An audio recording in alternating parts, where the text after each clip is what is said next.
One day, a random man made the worst mistake of his life, and I made my worst in response. He said to my face that capitalism sucks, so I punched him, which stunned him long enough for me to shoot him. Now, he may have had it coming, but that doesn't mean it was the right thing to do.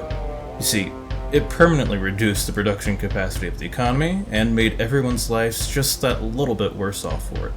In that moment, I forgot my ideals, and I paid dearly for it. I was arrested, convicted, and put on a boat headed for Sovereign Penitentiary. This prison was well known as the worst of the worst prison to hold the worst of the worst prisoners. However, I believed that anyone was capable of redemption through capitalism. On that boat, I decided to create a religion to preach capitalism. I made some friends, such as Phoebus, Parm, Chrome, Deranged Lime, who helped me in the quest to spread capitalism through the prison. We quickly found ourselves at the prison and a mob of prisoners waiting to get in. The warden, Jaw, gave a long speech on rehabilitation and whatnot that I severely doubted would last very long. Then we set out to explore the prison. There were 4 plots that we could build on that also had resources, along with a ton of cells and a cafeteria. As we were investigating the prison, tragedy struck.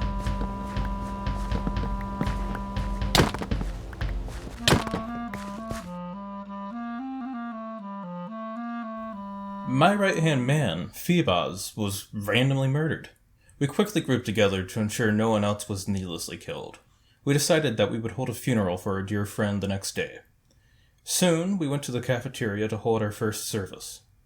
I decided the first sermon would be about the name of our religion, the Invisible Hand. In the 18th century, there was a man named Adam Smith. He basically talked about economics and stuff. But I'm trying to find you. He said something that I think truly guided us into what we are today. He said that capitalism has an invisible hand because us humans are naturally selfish. And so we will always do what gets us personally the most. However, in capitalism, the best way to get something for yourself is to make money. And you make money by producing. And when you produce, you increase the quality of life of everyone, and thus are selfless in doing the entirety of society a favor. And so, capitalism guides the selfish into selflessness, because in their selfishness, their actions will inevitably lead to the betterment of society as a whole. That is where we get our name. I thought it was a ship from Star Wars. During the sermon, we recruited Ost to our cause. After the service, it was announced that it was time for lunch. We stood in an orderly line until it stopped being orderly, and lunch was canceled. We gathered back at our table and began attempting to recruit other inmates to the Invisible Hand. After that, we headed to the courtyard to hear yet another needlessly long speech from the warden. We then went to our cells, ending the first day.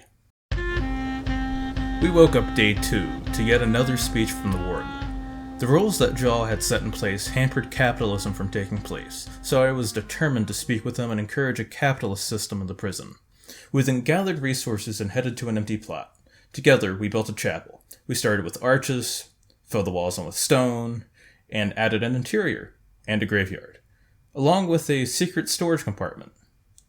We then began the funeral for Phoebus. Today, we gather in memory of our dear lost friends. We have all lost people to the tyranny we find ourselves under. We lost Phoebus within 15 minutes to a random murderer. We must remember that murder is never good, obviously, but we need a re-establishment of order. And that order can be done through capitalism. Phoebus was truly dedicated to our cause. He loved capitalism, and we want to dedicate this chapel in his name. Strive to return to capitalism, or we all end up in the graveyard to your left. Thank you, and profit in memory of Phoebus. We went to Phoebus's grave to pay our respects in the most honorable way possible, by pressing F. I then spent the rest of the day in the chapel preaching the good of capitalism. We were gathered for yet another speech by Warden Jaw. Little did we know, it would be his last. I'm extremely proud. Daisy, allium, orchid, poppy, daisy, allium, orchid, poppy, daisy, allium, orchid, poppy. Well,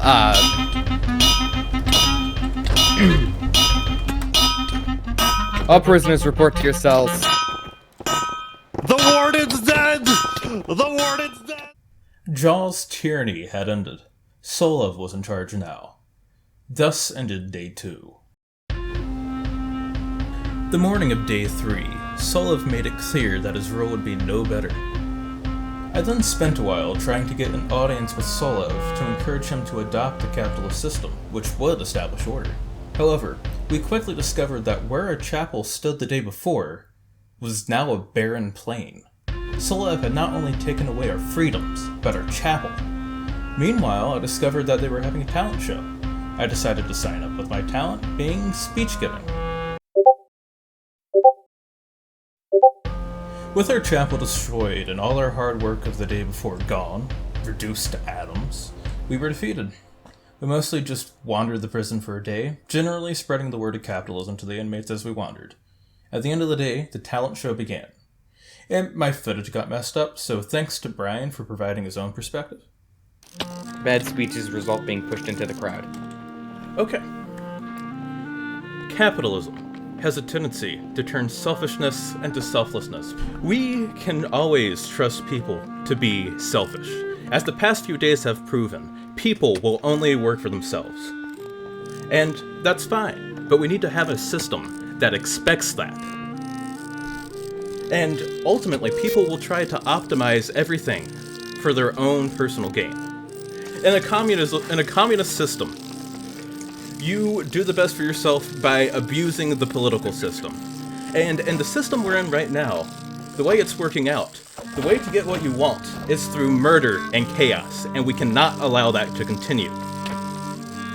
And so, what is the solution? The solution is capitalism. In capitalism, the best way to do something for yourself is to produce. And when you produce, there's more stuff for everyone, while you make more money and get more stuff for you. And when everyone has more stuff, everyone's quality of life increases, and therefore we have a better society. And to Solov, we need change. As it stands right now, we have a system that only encourages death and violence and chaos. If you do not adopt capitalism just as your predecessors failed, 20 GP, I just have one thing to tell you. You know, I'm getting real enticed to just throw you into the crowd and see how much capitalism really can work. Okay. And alright, and make me a martyr. Try it. Okay, alright. Let's try it. Communists go in the crowd. You will only I create. would not have any more communist propaganda in my prison. Warden Solov called the words of the invisible hand communist propaganda. He called me a communist to my face. I could not let that stand, and my anger stewed as I went to my cell the night of Day 3. Day 4 began as always, a speech from the warden. I then spent the day preaching about capitalism. However, it was more than just calmly saying our beliefs. I was directly calling for action against Solov because he insulted me in the worst possible way. Because I threatened the warden, I was taken up to solitary, which was the plan. I wanted to scout out the secure areas of the prison to see if there was anything to note. I then waited out my sentence by preaching to the others in solitary confinement. It was in this cell that I decided one goal. Either Solov would retract his insult, or I would retract my blade from his chest. While I was leaving solitary, I also got pushed off a cliff for no good reason. Another needless death. We had a feeling that the prison was falling apart and decided to start collecting and hoarding resources. Suddenly, there was a lockdown. There was a riot of some sort. Word that there would be random killings, we went to the high cells to avoid passerbys. We were eventually gathered for another speech, where it was announced that there was a massive escape attempt that failed. Meanwhile, the front gate randomly opened. It wasn't even worth trying to escape, but Solov joined a line of guards to keep people from exiting. I tried to ask him for a talk, but it didn't work out. We then began to wander the prison looking for a way to escape. If I could escape, I could get the resources to return and end Solov's life. One member of the Invisible Hand managed to get outside the walls, but was hunted down and killed. We took a break to watch a basketball game, and then went to our cells to end Day 4. On the beginning of Day 5, we were told to go into one of the 4 plots and wear a color of helmet depending on which one we went into. The Invisible Hand decided to stick together and all chose the red team, which was a plot that was changed overnight to look like planes. We were told that we would not be able to leave the plot, and that if we were caught outside of it, we would be killed. It was obvious that something was going to happen that day, so we decided to turn some random hobbit hole into a fort in case there was a random free-for-all fight. After a while, we decided to join with the rest of the planes and help them build their castle. It was becoming obvious that we would soon be put against the other quadrants, so we began building up a defense. I came into possession of a bucket and decided to turn the planes into the floodplains to help slow down any attackers. It was soon announced that the shareholders of the prison were pulling out funding and only one remained. This last shareholder demanded to see an entertaining fight to the death between inmates, or he would withdraw all his funding. The last quadrant standing would survive. You were then allowed to go fight the others. However, it was minutes of silence. Nobody wanted to fight the others. But suddenly, we discovered that we could break any block in the prison, including the walls. With a choice between probable death and a low chance of revenge against Solev, and a way of escape, I made my choice. The Invisible Hand scattered to escape. It was every man for himself. Inmates were getting slaughtered left and right, but I was able to escape. I managed to find a boat and get into another island. I followed Hope's bounty of Flowershot fame to some place she seemed to know the location of. We soon found our way to a sky base in the corner of the map. Welcome to Zen Island.